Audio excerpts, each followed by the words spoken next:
Good afternoon, everyone. Welcome to Live Storytime. My name is Miss Mary. I hope you're all doing well and that you had a very happy new year. Um, it's good to be back and to see you, and I have some great stories to share with you today. Um, and let me just do a quick thing. I always like to share this to my Miss Mary, the librarian page. And again, so welcome to Live Story Time. I will give people a chance to trickle in before I start. This week's theme, I thought a great way to start 2021, was with a theme about kindness and friendship, things that we could all just enjoy in our daily lives and just really important topics. So I think those were just a great way to start this new year off. If you're here, please say hello in the chat so I can give you a shout out, and I will do that.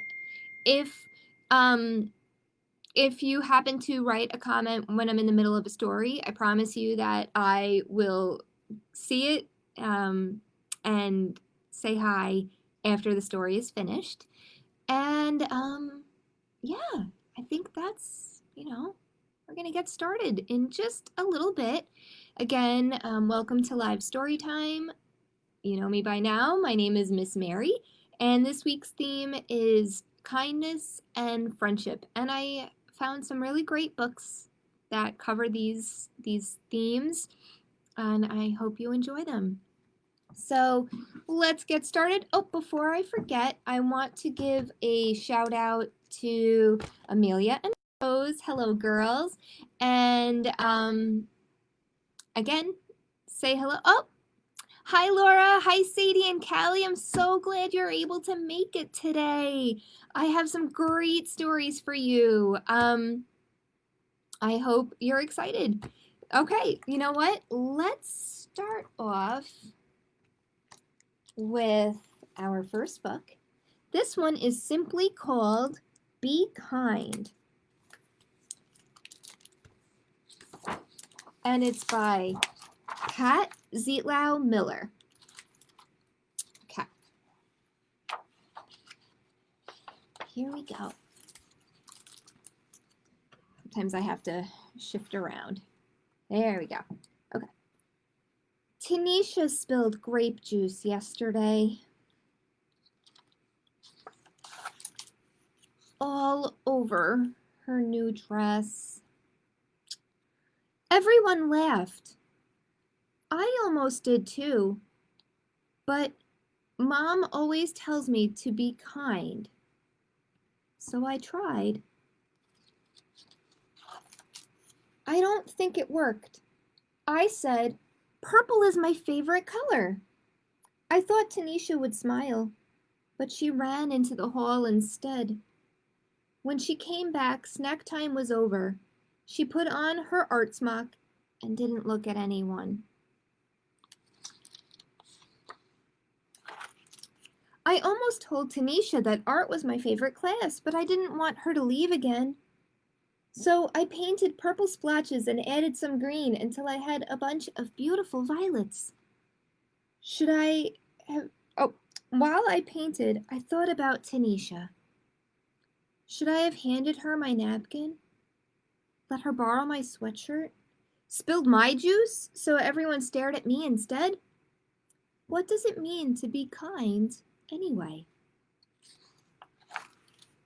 Maybe it's giving. Making cookies for Mr. Rinaldi, who lives alone. Letting someone with smaller feet have my too tight shoes. He might win races in them too. Maybe it's helping. Putting dirty dishes in the sink. Cleaning up after Otis, our class guinea pig. He's a messy eater. Maybe it's paying attention.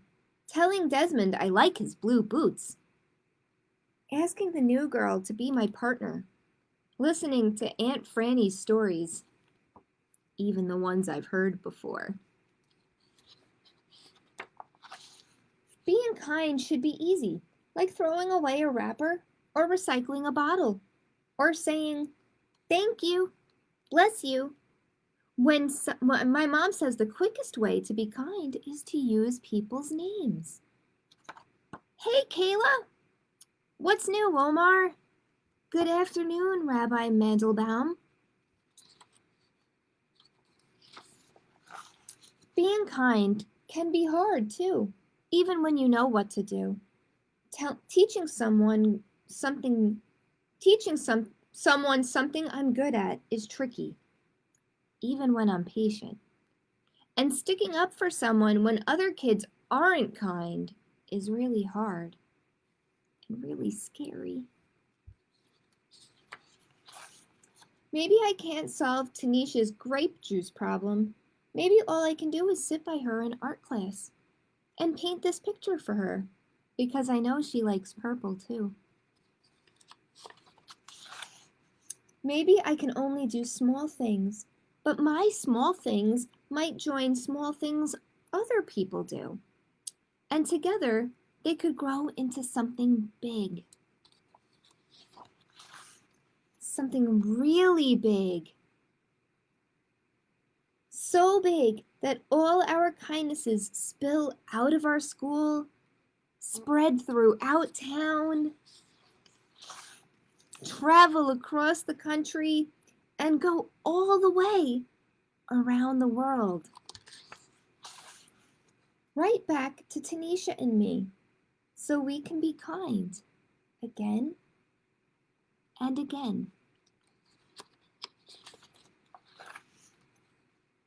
And again.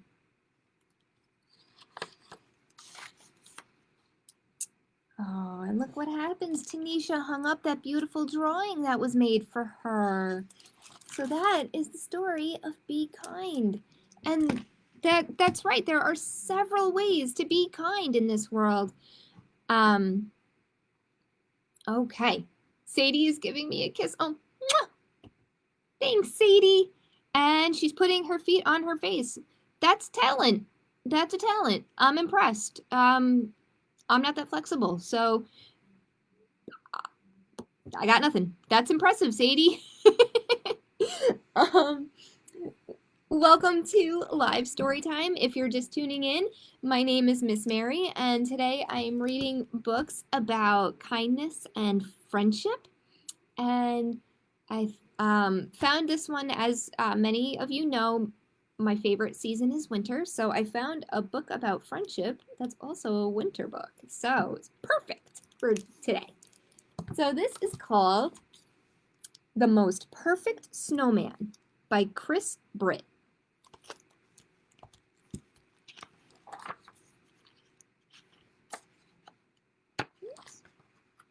There we go.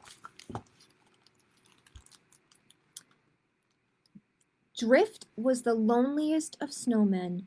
Made from the first blustery snow of winter, he'd been built fast and then forgotten. With only 2 skinny stick arms and a small mouth and eyes made of coal. Drift dreamed of wearing a stylish hat, a scarf, and mittens just like the other snowmen. Most of all, he dreamed of having a pointy orange carrot nose. If I only had that, I'd be perfect, he thought.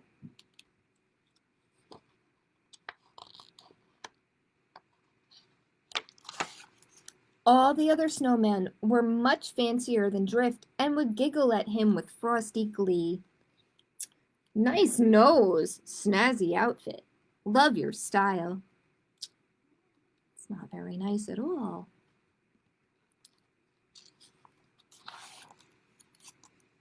Dressed in their finery, they would have snowy fashion parades, snowball fights, and snowman dances that lasted all night.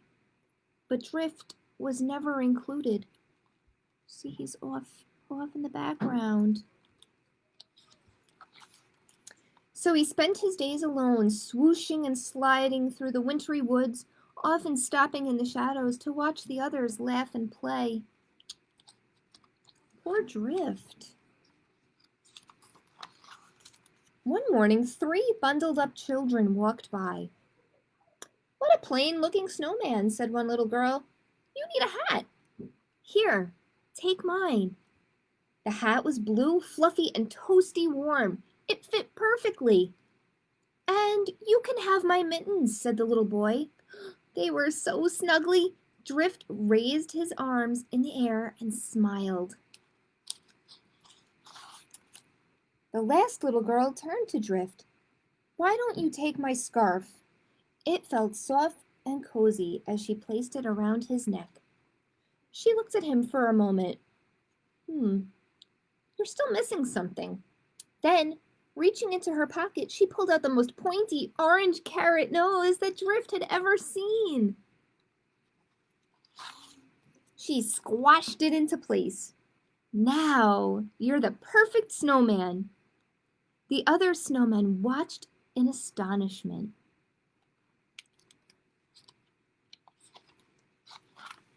All afternoon, Drift played with the children. He had never been so happy. But soon, dark clouds rolled in, and his new friends turned to walk back home. Drift thanked them and waved goodbye. That night, a terrible blizzard began to blow. Icy snowflakes ripped at Drift's new hat and mittens and tossed them into the air. "Oh no!" Drift gasped. He set out to search for his missing clothes. He looked up into the trees and down a stream, over hills and under bushes, but they were gone. "Oh well," Drift sighed. "At least I still have my beautiful new scarf and nose." Then, through the howling wind, Drift heard a whisper-soft voice. "I'm lost. Can you help me?" It was a tiny bunny. It looked frightened and shivery cold. The bunny needed a safe place to survive the night, but there was no shelter to be found. Drift took off his scarf and wrapped it gently around the bunny. "There, now you'll stay warm." That's when he heard a faint growl. It was the bunny's tummy. He was hungry. Drift stared into the frosty night. He knew what he had to do. He reached up, removed his last remaining gift, and gave his new friend something to eat. The carrot. And became the most perfect snowman of all.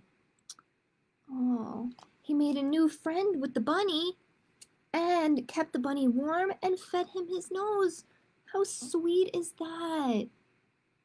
He passed the gifts that were given on to him by the nice children on to someone else who needed them. Ah, a great story. Just love that. Sadie says, "I love you." I love you too, Sadie. I miss you girls so much. Sadie and Callie. Oh my gosh, I miss you. And I hope you're enjoying the stories so far. And the shout outs are kind of my favorite too. I just think it's kind of like chatting, even though, you know, we can't talk back and forth with each other. It's a way of chatting. So I love the shout outs too. Keep the comments coming. Tell me what you're thinking. And if anybody else is here, please say hello in the chat, and I will gladly give you a shout out. Okay. Our next book is called A Friend for Bear by Steve Smallman.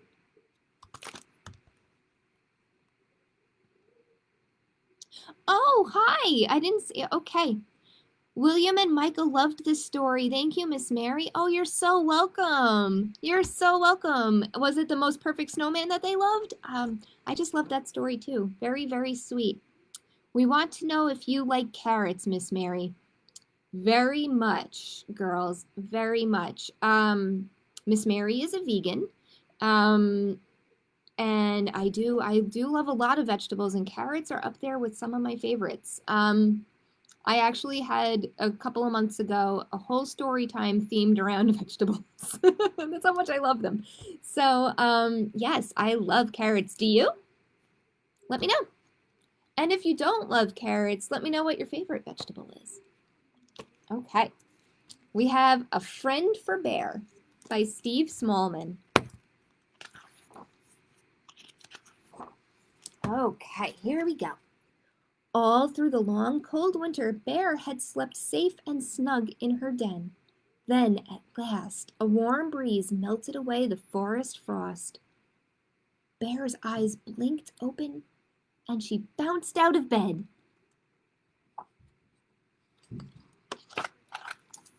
It's spring, she cried, racing outside. Everything was fresh and green and sparkly. Bear felt dizzy with the joy of it all. I want to run and jump and smell flowers and tickle tadpoles, she shouted. And I can't forget twirling. She twirled around so fast, she tripped over a stone. But it wasn't a stone. What was it?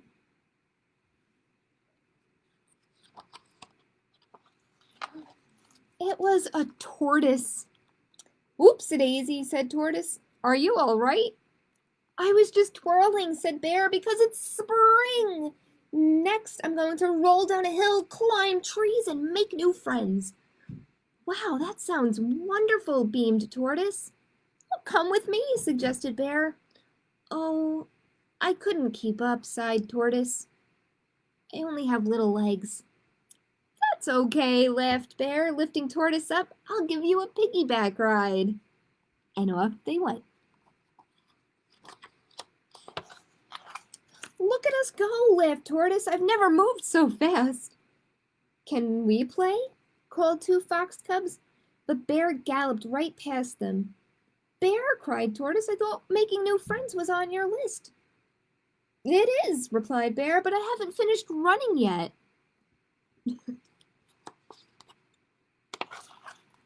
They burst into a meadow. Can't we stop and smell the flowers? Pleaded Tortoise. No time to stop. Too much to do, laughed Bear. Start smelling. Ouch, grumbled Tortoise as a bumblebee bounced off his head. My nose doesn't work at this speed. But Bear was running too fast to hear him. Bear is just super excited that it's spring. He's not slowing down. Bear finally skidded to a halt at the top of a small hill. Tortoise looked around in wonder. I've never been so high, he gasped. I can see the world. Thank you, Bear. This is perfect. Perfect for rolling, finished Bear, and clutching Tortoise tightly, she rolled over and over all the way down the hill.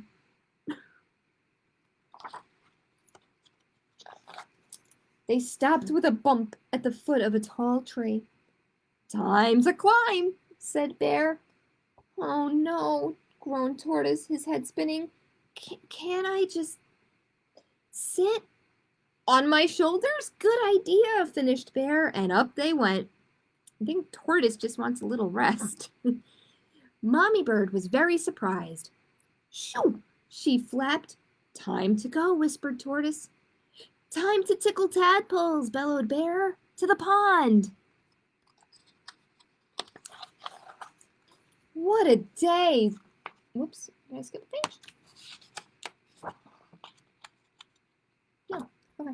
What a day, puffed Tortoise as he flopped down by the water's edge. Bear dropped down beside him. They watched ducklings and tadpoles playing in the water. Are you thinking what I'm thinking? Asked Bear. Yes, sighed Tortoise dreamily. This is the perfect spot to jump from, cheered Bear. Then she grabbed Tortoise and leaped into the pond. Wasn't that great? Laughed Bear, scrambling out. But Tortoise had had enough. No, he spluttered. I can't swim. My shell is full of water and I have weeds up my nose. But you wanted to swim, said Bear in surprise.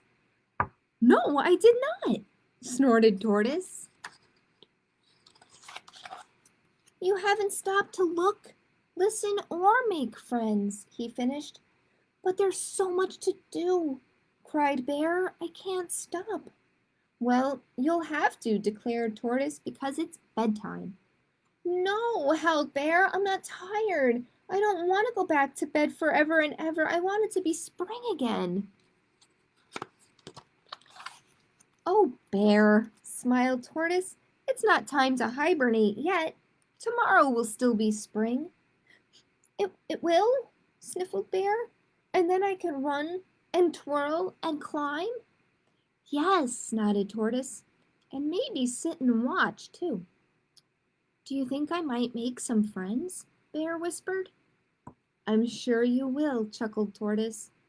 You already found one today. I have? Asked Bear. Who? Me, Bear, said Tortoise. Me. Bear beamed.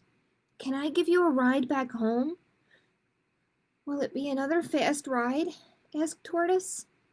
No, chuckled Bear. Let's go slowly this time. I want to smell the flowers. So as the sun set, the two friends wandered slowly all the way home to bed. And that is the story of A Friend for Bear. Okay. Sadie says she kind of likes carrots. Callie says she likes them. Okay. And Callie says her favorite food is strawberries, and Sadie says hers is toast and eggs. Very different choices, girls. I love strawberries too. I think strawberries and watermelon are my favorite fruits. I love watermelon. Kind of sad it's not in season anymore. Even though Miss Mary loves winter, I do miss the watermelon. It's very tasty. You love Tortoise. Me too. Sometimes it's nice to just slow down. We understand that Bear was excited because he had just woken up and was very excited about it being spring. But sometimes it's just nice to stop and be a little slow and enjoy smelling the flowers and watching the butterflies go by.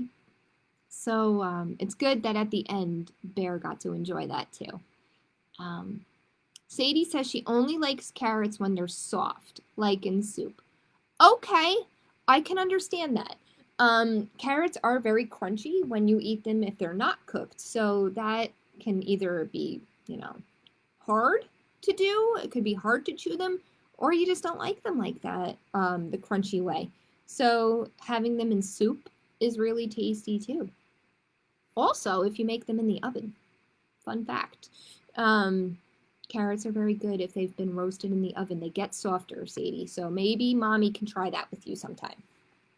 Okay, and Miss Mary has a recipe for that, so if you're interested, I'll let you know. Okay, I think this next story is a little bit longer, so I think this might be my last one for today. We'll see how it goes. I have like 7 minutes left, so probably the last one for today, but again, we'll see. So this one is called The All Together Quilt by Lizzy Rockwell, and this is a new book that I found in our news section, and I really loved the details with having friends of all ages come together to make something. So you'll see what I mean. Here we go. Jennifer and her friends meet on Fridays at the community center. They are making a quilt. Everyone works together. And see, you can see this is what I mean. I'll bring it up close. You see people of all ages. You see boys and girls, young and old, all working together to make this quilt. First, Jennifer picks a fabric from the dark colors. Fran picks a fabric from the light colors. Jennifer traces a shape on the dark fabric. Then she traces a shape on the light fabric. Fran cuts out 2 shapes. Jennifer pins them together, and Fran sews them together.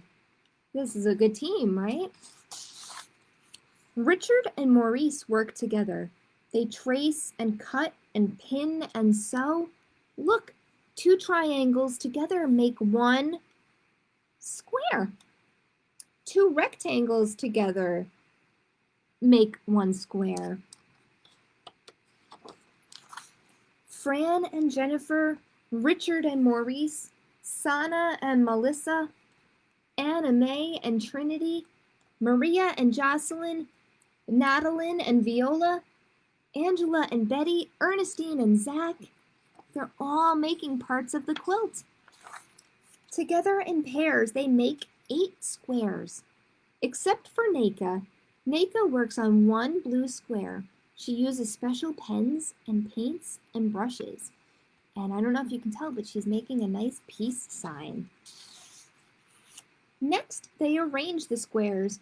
They turn them and move them this way and that. There are so many combinations. The last one they try is their favorite, though.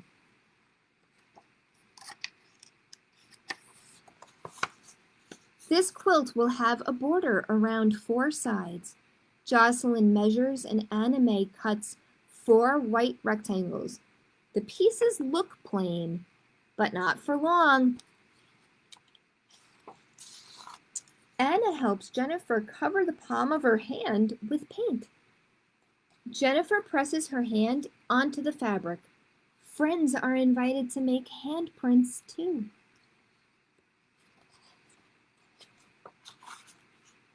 Now the pieces are all ready. Labels show which piece goes where. Okay, so we're about to put this quilt together. They pin and sew and iron all the pieces together. Soon, the patchwork is complete. Now it is time to layer the quilt. The layers are held in place with basting stitches. The quilt is attached to wooden rods. It's rolled tight and stretched across sawhorses. See?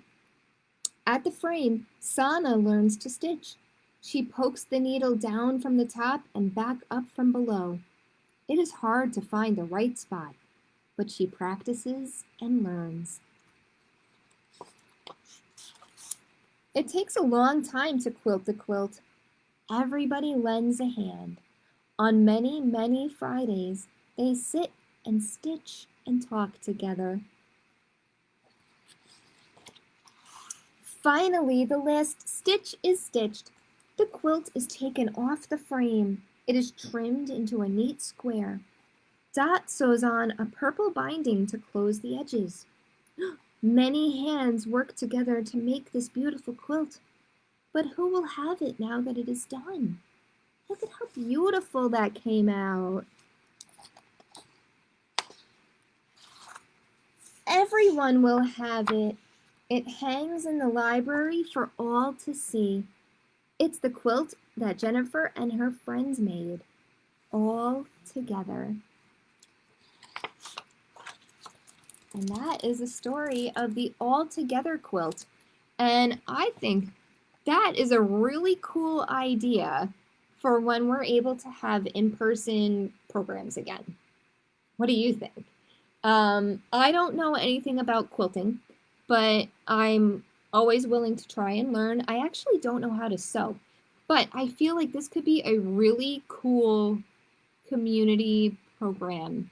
And maybe this quilt can hang in the library if we make one someday. Yeah, it's a really cool idea. Just a thought for the future, you know, when we're able to gather again. I just love the idea of that book of friends not having to be someone who's your age. You can be friends, you know, they all work together, and there were grown-ups and older adults working with the children, and they all enjoyed each other's company. So I just think that is a really cool idea for the future. Miss Mary's going to hold on to that for a little bit. Okay, Sadie wants to tell you a song.